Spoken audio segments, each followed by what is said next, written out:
Тэнд тис хийлээ. Тэвний үзүүрт гялс хийлээ. Тийм ээ, яг үнэ.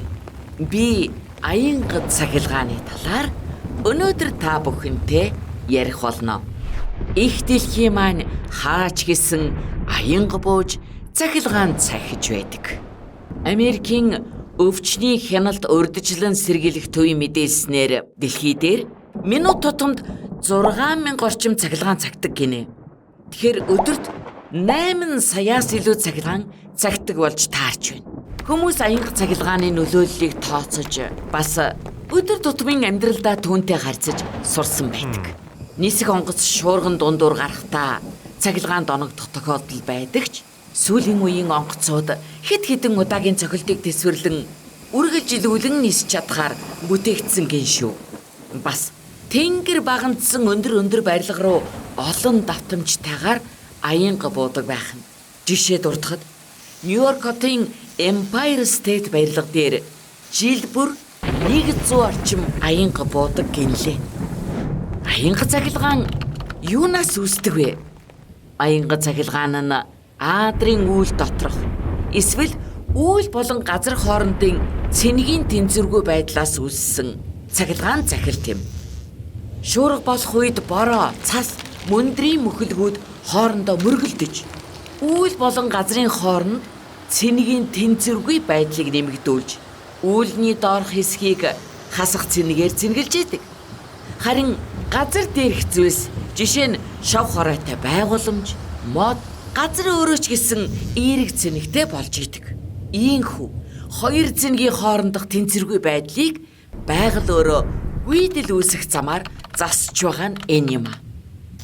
Цэнгийн зөрүү нь өөр хэсэгт бий болдог тул түүнээс үүсэх цахилгаан нь бас өөр байдаг. Эдгээрийг дурдвал үүлэн доторх цахилгаан, үйл хоорондын цахилгаан, үүлнээс газарт буух цахилгаан гэж 3 төрөлд хуваадаг. Цахилгаан цахилтаас болж үүссэн дуу авяаг бид аянга гэж нэрлэдэг. Аянга агаараар дамжин өнгөрөхдөө агаарыг маш хурдан халааж нарны гадаргуугаас 5 дахин халууныг бий болгодог. Энэ нь агаарыг хурдтай тэлж бидэнд сонсогдох аянга гэх дууны долгионыг үүсгэж байдаг юм. Ингээд бид яагаад цахилгааныг эхэлж хараад дараа нь аянгийн дуу сонсдсон бэ? Цахилгаан аянга хоёр үндсэндээ нэгэн зэрэг тохиолддогч бидэнд цахилгаан төрүүлж харагдаад харин аянга дараа сонсогддог. Яагаад гэвэл дуу авяаг бодвол гэрэл илүү их хурдтайгаар тархаж чаддаг. Агаар дахь дууны долгион буюу аянгийн дуу ойролцоогоор секундэд 332 метрийн хурдтай тархдаг бол гэрэл буюу энэ тохиолдолд цахилгааны гэрлийн тархалтын хурд ойролцоогоор секундэд 300 сая метр байна. Энэхүү хурдын зөрүүг ашиглан цахилгаан хэр хол цагж байгааг мэдэх боломжтой гиндэ. Үүгээр цахилгаан бидэнд хэр аюултай байгааг хүн төрлөختөнд тооцоолж чадах нь. Америкийн нэгдсэн улсын үндэсний цаг уурын алба 30-ыг харьцах 30 гэсэн дүрмийг аюулгүй байдлын заавар болгон ашиглахыг зөвлөж байна. Хэрвээ цахилгаан захиж байгааг харвал аянгийн дуу сонсогдох хүртэл хугацааг та тоолно.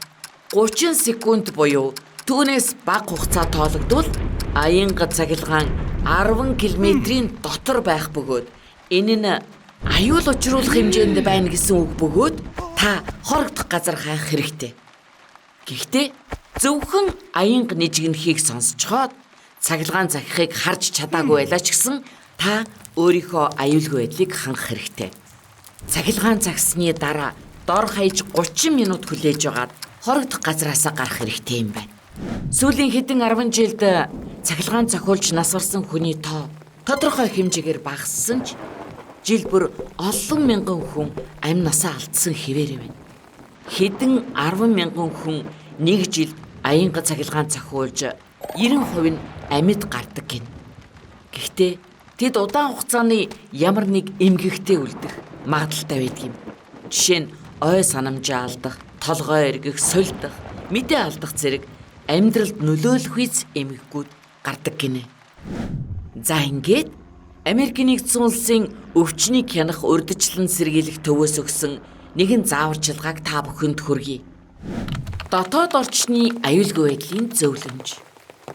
Хэдийгээр орон гэр тань аянга шуурганы үед таныг найдвартай хамгаалагч эрсдэл бас оршсоор л байгаа.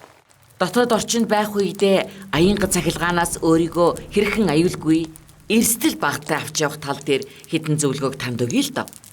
Нэгдүгээрт уснаас зайлсхий. Аянга цахилгаан барилгын сангийн хоолоогоор дамжин өнгөрдөг тул усанд орох, аяга тавг угаах болон ямар нэг байдлаар устай харьцахаас зайлсхийгээрэй. Хоёрдугаарт цахилгаан залгууртай холбоотой ямар нэгэн зүйлийг битгий ашигла.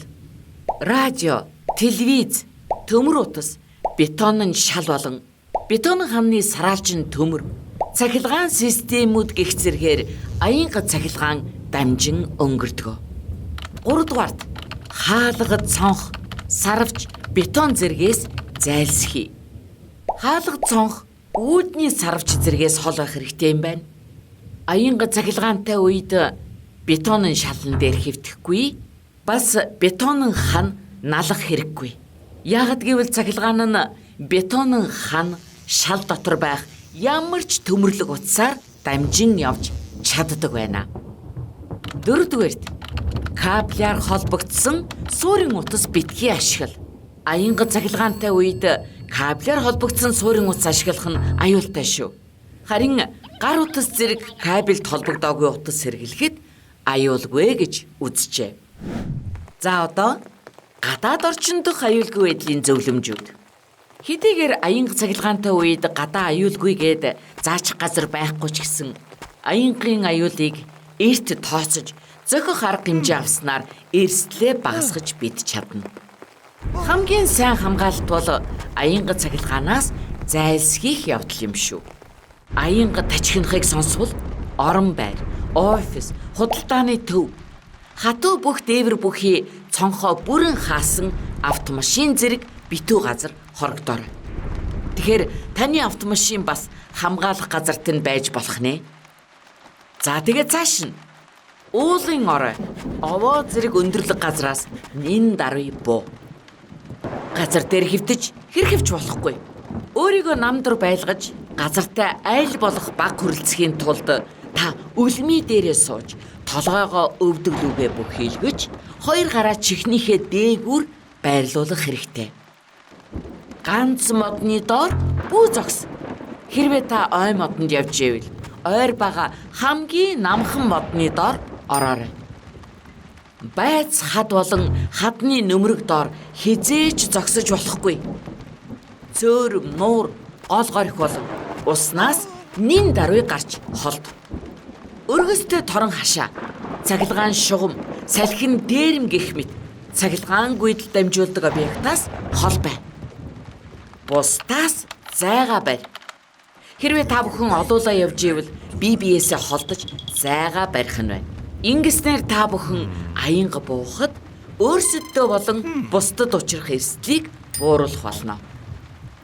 Хэрвээ та задгай устай газар байх үед шуурга шуурвал нин даруй эрэг рүү гараарай. Хэрвээ эрэг рүү гарах боломжгүй бол бүхээгтэй завинд өөрийгөө хамгаалах боломжтой. Харин бүхээггүй жижиг завтай шуурган дөртвөл зангууга буулгаж айл болох бие нам дор байлгахыг хичээгээрэй. Онгорхой барилга байгууламж болон задгай талбайгаас зайлсхий. Өндөр байгууламжийн ойролцоо битгий зогс.